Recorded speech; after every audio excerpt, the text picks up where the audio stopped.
Interesante el relato que nos presenta Mateo en esta mañana, en el capítulo 17 del 1 al 8. Mateo no pierde ni pie ni pisada de lo que es Jesús. Por lo tanto, cada detalle, cada relato de Mateo pretende dejarnos saber que ya el Mesías llegó.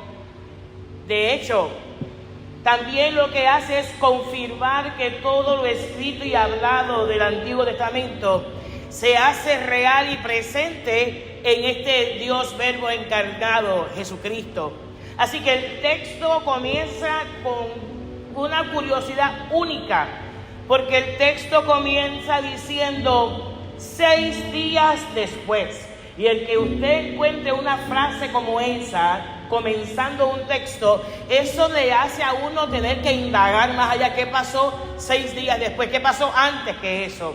Así que el líder religioso siempre anda buscando cómo buscar culpabilidad en Jesús y en los discípulos. Así que el texto comienza diciendo que 6 días antes. Por lo tanto, nosotros tenemos que ir buscando qué pasó antes. Y ese antes está en el capítulo 15 y en el capítulo 16. Ese antes habla de la queja del líder religioso que acusan a Jesús de estar violando el Sabbat. Más que eso, también lo acusan porque Jesús el día sábado sanó a la encorvada y sanó también al hombre de la mano seca. Y esto a ellos les molesta, y lo pueden leer el relato en Mateo 12. También hay otra crítica en esos capítulos, y es que los segadores están molestos con los discípulos porque estos tenían hambre, arrancaron semillas y comenzaron a comer. Y entonces van directamente y le dicen a Jesús: ¿cómo tú permites esto?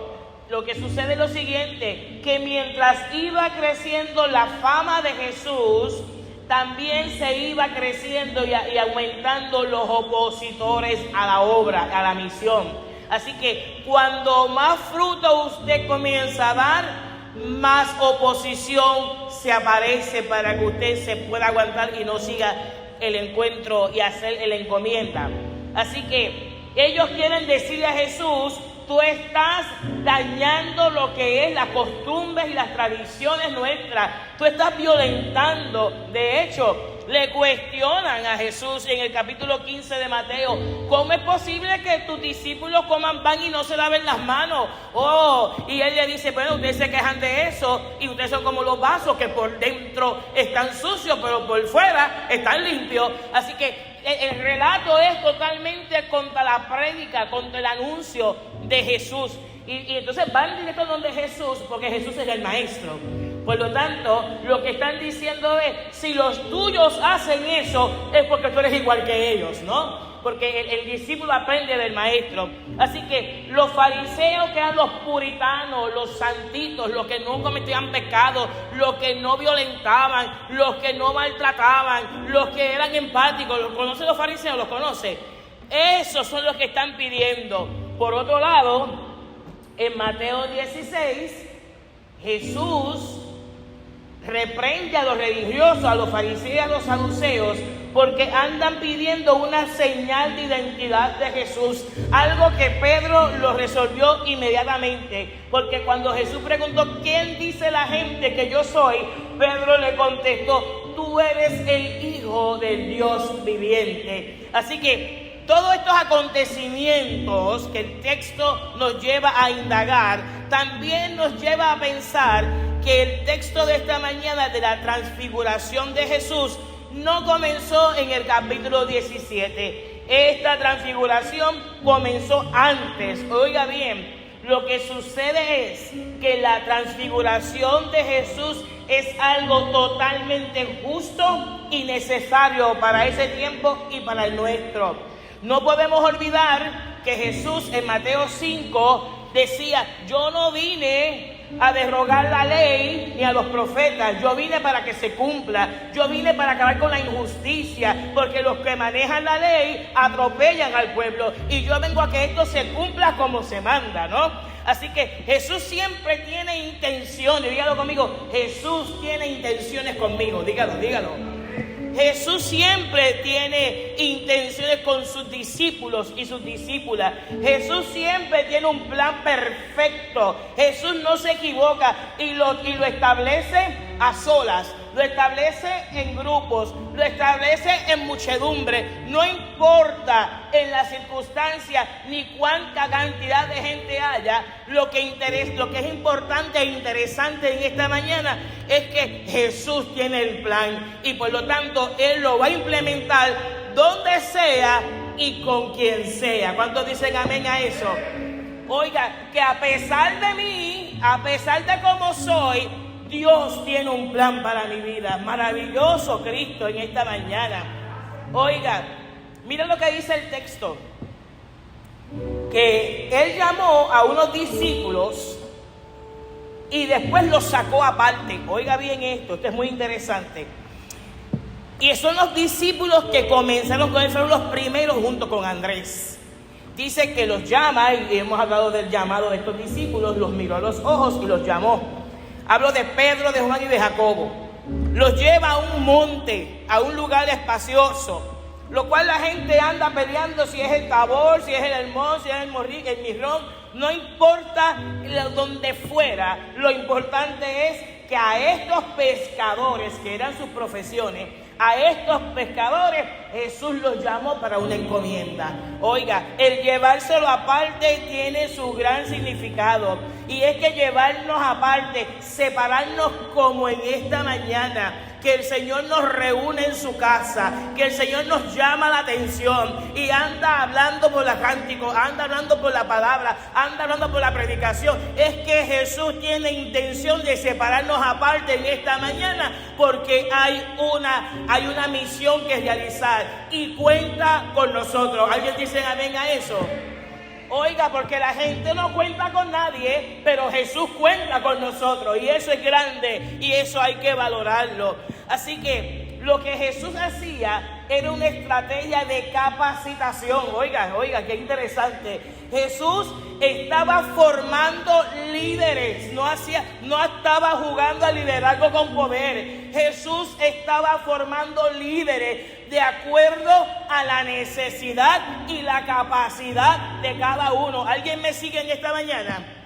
Porque la capacitación en el Espíritu no se da a lo loco, se da según los atributos y los dones y talentos que Dios te puso en la mano.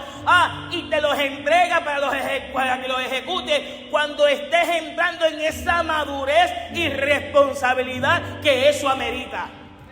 Oiga, el rol del Señor era levantar gente, formar gente. Él estaba claro que Él no iba a durar mucho, que Él se iba. Tenía que levantar gente. Él había asignado a estos para que hubiera una inversión en ellos. Y yo me pregunto en esta mañana, ¿estamos nosotros preparados, los que estamos acá y los que están viendo por Zoom y los que lo escucharán más adelante?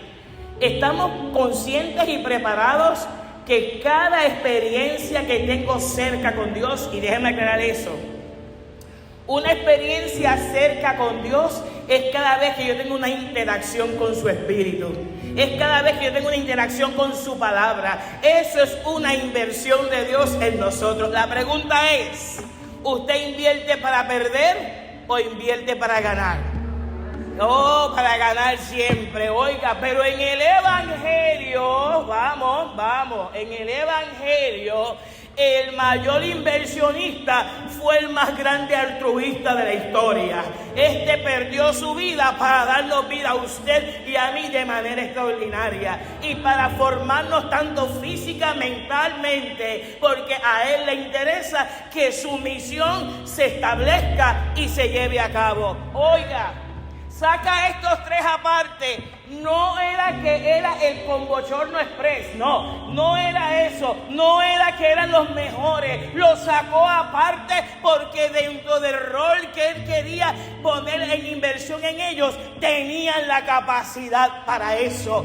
Y estos iban a ser el puente para los 9 restantes que no estaban en este evento. Así que no era cuestión de preferencia, no coja lucha. No es cuestión de preferencia, es cuestión de la inversión que Dios va a hacer en cada uno de nosotros, ¿ok? Interesante. El rol asignado de cada uno, esa era otra cosa. Y dentro de todos los roles, la iglesia lo sabe y el Nuevo Testamento lo testifica, que unos son llamados maestros, otros profetas, ¿verdad? Tenemos diferentes roles dentro del reino del Señor.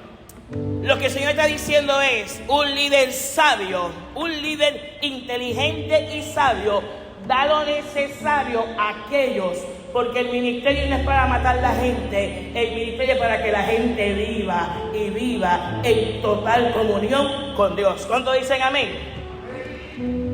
A mí me gusta de Dios que a pesar de lo sinvergüenza que yo pueda hacer, Él me da oportunidad. Porque Dios es un Dios de oportunidad y profundiza en la intimidad y saca los escollos que están adentro y saca la raíz de amargura, porque con raíz de amargura es imposible que tú puedas dar. Con dedos amarrados es imposible que tú puedas dar. Para darle en el Señor hay que tener una conciencia y una confesión de pecado clara, una carta abierta ante Dios. Oiga, es que este es el tiempo de profundizar en esta inversión que Dios está haciendo en nuestra vida. A Dios le interesa invertir en nuestra vida para aumentar nuestra fe, para aumentar nuestra confianza y que nuestra vivencia sea tan unísona como la presencia del Padre, el Hijo y el Espíritu Santo. Nos hace falta concienciarnos que no estamos sentados en una banca porque no tengo nada que hacer y aquí no pago esta luz. ¿Cuántos adoran a Dios? Estamos aquí sentados porque vinimos a buscar algo de la inversión de Dios. Es que yo le estoy diciendo, yo soy este recipiente para que tú inviertas en mí. Tú no estás aquí sentado para tener complacencia. Tú te complaces en la presencia de Dios en tu vida. Tú vives para adorar, tú vives para servir, porque somos esclavos del Señor. Eso es lo que somos, es vivir con intención, no es sobrevivir, porque sobrevivir es un moribundo, es vivir en acción de gracia, dando lo que hemos recibido. Lo saca aparte con la intención de invertir. Y yo me pregunto en esta mañana, ¿usted está consciente que usted Dios lo sacó aparte hoy? ¿Está consciente de que Dios tiene un plan con usted? ¿Está consciente que el amor de Dios rodea su vida en esta mañana? ¿Está consciente de que Dios le miró a los ojos? Usted no vino por complacer. Usted vino porque usted es el recipiente que Dios está llamando para invertir en su vida espiritual, en su vida, que tenga una psiquis sana para que pueda sanar a otro. Es que Dios nos está diciendo, tú eres mi mayor inversión. Y los llevó a un monte. Y en ese monte, que es lugar separado, sucede algo único, según el escrito. Y es que Jesús se transforma. Las traducciones tienen diferentes definiciones. La Dios habla hoy dice que eso de transfiguración habla de un cambio de apariencia. El lenguaje actual dice que se transformó, punto. Pero la versión original griego dice que es una metamorfosis. Por lo tanto, ¿de qué manera se transformó Jesús? ¿Y de qué manera pretende transformarnos a nosotros en esta mañana? Sencillo. La intención de Dios es transformarnos en nuestros pensamientos, acciones, literal y de figura. Gloria a Dios por lo de la figura. Alabanzas a su nombre. Oiga, El texto dice que el rostro de Jesús se iluminó. Y cuando yo oí eso, que lo leí, me tuve que ir al Antiguo Testamento porque Moisés vivió algo parecido, un rostro iluminado. Pero si sigo dando vueltas por la Biblia, me encuentro que las mujeres en el sepulcro encontraron personajes con vestiduras iluminadas. Cosa que para mí es interesante, pero paso seguido del rostro iluminado de Jesús aparecen dos personajes en el evento del monte. Aparece entonces Moisés, que es el dador de la ley, pero también aparece Elías, que es el profeta que habla las crónicas de reyes y que tenía en la fe judía ambos alta credibilidad. Así que cuando miramos de esta manera, hay un comentario que me encontré en el camino que dice, es un simbolismo de ambos personajes, y es que dice que Moisés puede tipificar a este creyente que muere y que en el momento del rapto será resucitado.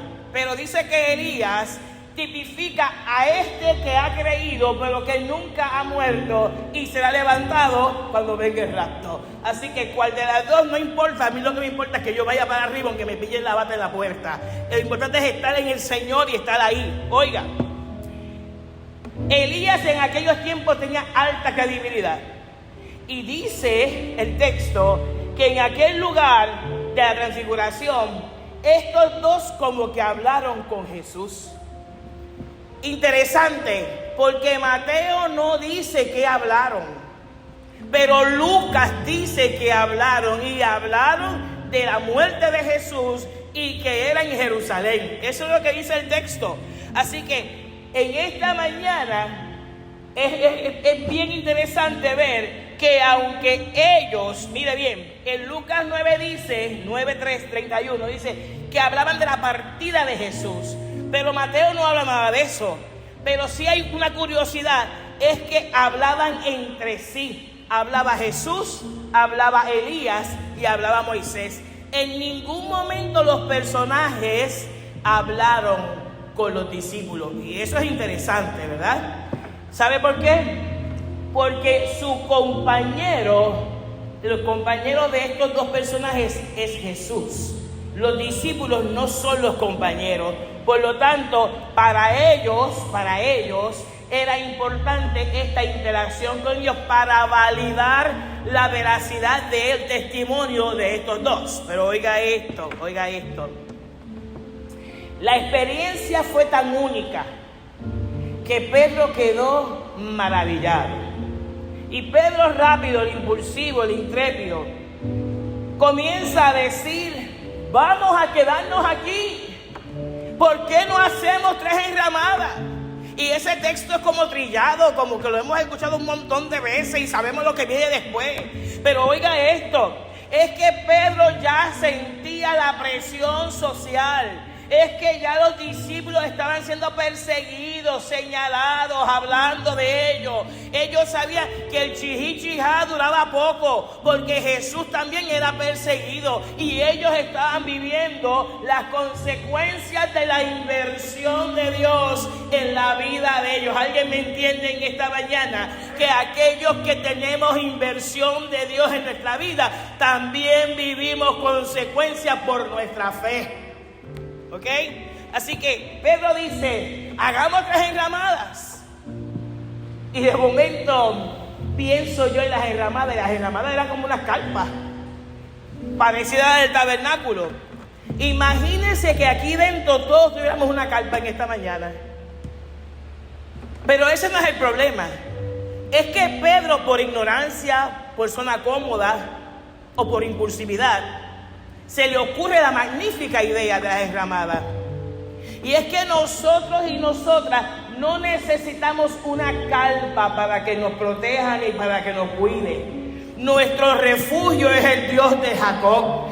No nos hace falta carpitas temporeras. Lo que él ofrecía era lo humano, perfecto. Hasta ahí había su capacidad. Este que había recibido la revelación de que ese era el Hijo del Dios viviente, es el que se le ocurre la magnífica idea, hagamos 3 enramadas. Oiga, pero eso no se queda ahí. Es que Dios, hacemos una para ellos y una para ti. Error, craso.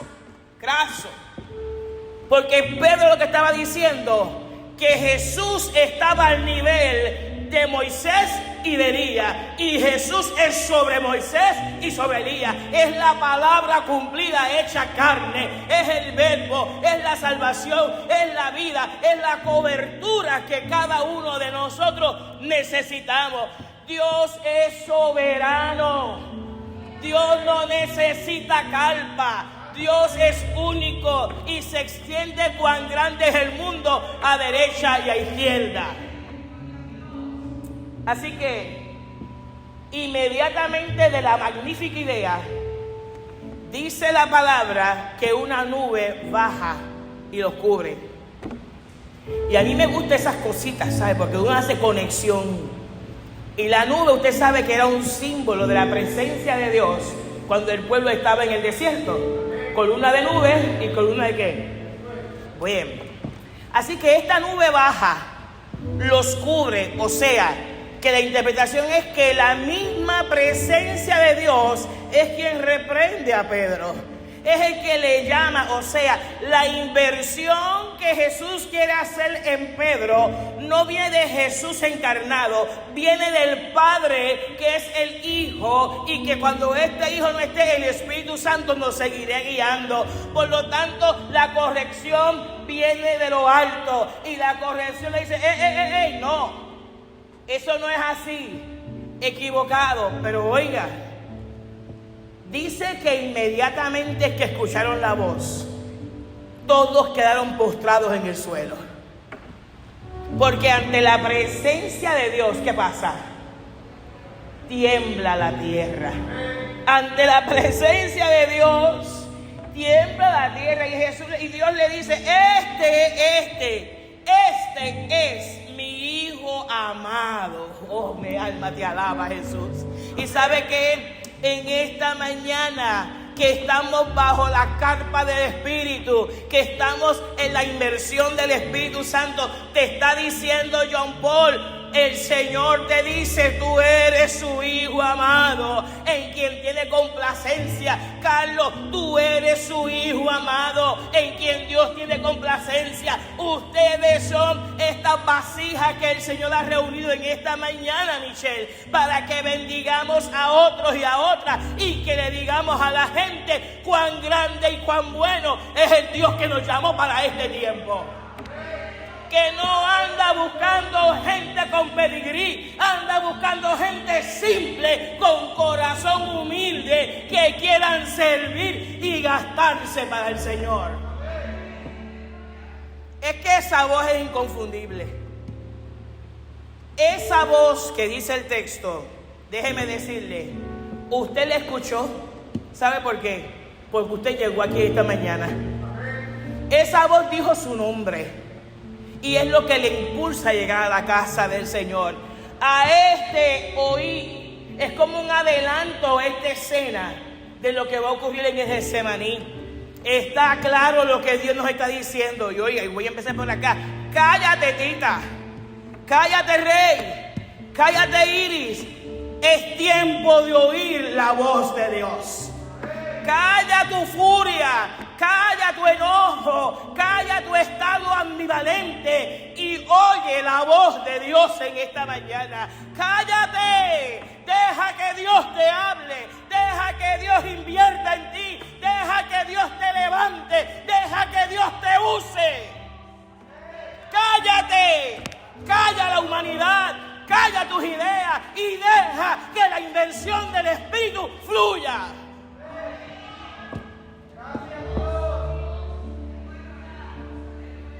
Es que el salmista lo dijo. El Salmo 2:7 dice: mi hijo eres tú, mi hija eres tú, Judith, mi hija eres tú, Marian. ¿Qué padre y qué madre no está pendiente a sus hijos? Dígame. Nos está diciendo que esta mañana es tiempo de aceptar el reto de la inversión de Dios. Pero aceptar ese reto implica que hay que escuchar, hay que bajar tu volumen para que escuches la voz de Dios. Una voz de Dios sublime, una voz de Dios que da temor y temblor. Una voz de Dios que no es analítica, una voz de Dios que es espíritu. Una voz de Dios que busca en nosotros y en nosotras hacer la diferencia. Oiga, estos no se postraron cuando el rostro de Jesús se iluminó, para nada. Tampoco se postraron cuando vieron a Moisés y a Elías, tampoco. Tampoco se postraron cuando vieron las vestiduras, no, nada, eso no, nada, normal, como dicen los jóvenes, normal. Pero cuando oyeron la voz de Dios, ante la presencia de Dios, cayeron al suelo. ¿No se le parece lo mismo en la cruz? Que cuando el Señor dijo, hecho está, y muere, hay un temblor y todos caen al suelo. Es que así de poderosa es la voz de Dios. Es que así de poderoso. Mire, ¿desde cuándo Dios te anda llamando? ¿Desde cuándo Dios anda buscando hacer una inversión en ti y empiezas y lo dejas? ¿Desde cuándo Dios te está diciendo, cállate y déjame hablarte? ¿Desde cuándo Dios te está diciendo, es que yo tengo roles en el Espíritu para tu vida? Roles que te van a bendecir a ti y a los tuyos. Nos está diciendo en esta mañana, es tiempo de que te postres. Es tiempo a que renuncies al yo. Es tiempo a que mires el rostro del Padre. Moisés dijo, muéstrame tu rostro. Y dijo, te mueres. No te lo puedo mostrar. Pero si escuchases mi voz en esta mañana, si dejaras que yo metiera la mano en tu matrimonio, si dejaras que yo metiera la mano en tu cuerpo, en tu sanidad, si tu confianza estuviese en mí, yo haría la inversión que quiero. Es que a veces no dejamos que Dios invierta en nosotros. Tenemos otros temas más importantes. Y el tema más importante es que yo tenga un corazón limpio para adorar a Dios. El tema más importante es que Dios me gobierne. El tema más importante es que Dios sea mi carpa, que sea mi ramada y que yo tenga sensibilidad para escucharlo. Yo hablaba con alguien en estos días y yo le decía, es triste. A veces nosotros y nosotras tenemos la manera o establecemos la manera que queremos que Dios nos hable. Si en prueba es que le sirves a Dios, no saldrás de la prueba jamás. Porque como el plan de Dios no es fastidiarte la vida, el plan de Dios es salvarte. El plan de Dios no es hacerte cosquillas ni que te sientas cuchicuchi, no, eso no es el plan de Dios. Yo creo que Dios era poco chango, no era chango. Yo creo que Dios era radical. Y en Jesús se ve.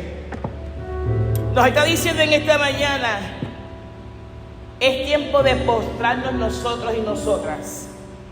No ante festividades, no ante músicas, no ante los reintegros de la planilla. ¿Cuántos adoran a Dios? No ante la crisis que te van a bajar los cupones. No te postres a eso. A eso no. No te postres a partidos políticos que tienen una guerra de madre terrible. No.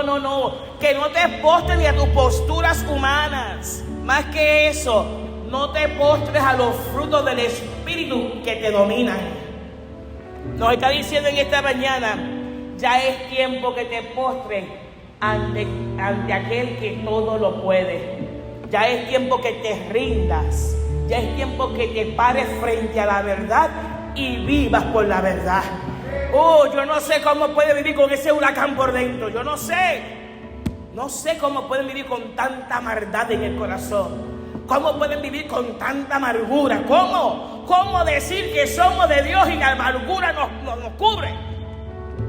Nuestra enramada es otra muchas veces, que no se parece a Dios aunque queremos disimular que es Dios. Oiga, en esta mañana deberíamos atrevernos a renunciar sin vergüenza ninguna y entregarle a Dios la inversión que Él ha puesto en nosotros. Él no invirtió para que lo tengas archivado en tu vida. Él no invirtió los dones para que los entierres. No, para nada. Mi buena amiga Virginia, que en paz descanse, decía: hay que soltar los dedos amarrados, porque con dedos amarrados no hay inversión que sirva. Y todavía ella lo decía por años, y todavía eso a mí me suena tan fuerte, pero es una realidad. Y es que Dios nos anda buscando, nos está diciendo: yo quiero ser tu derramada. Quita la carpa que tú has puesto y déjame a mí ser tu derramada. ¿Sabe qué?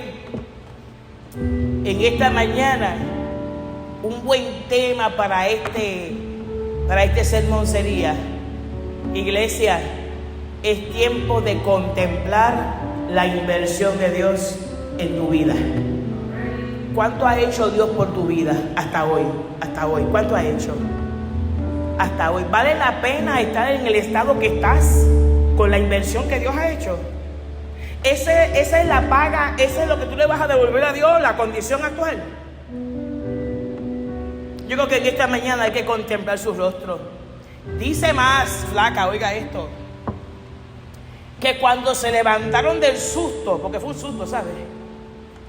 Cuando se levantaron del susto, miraron y solo estaba Jesús.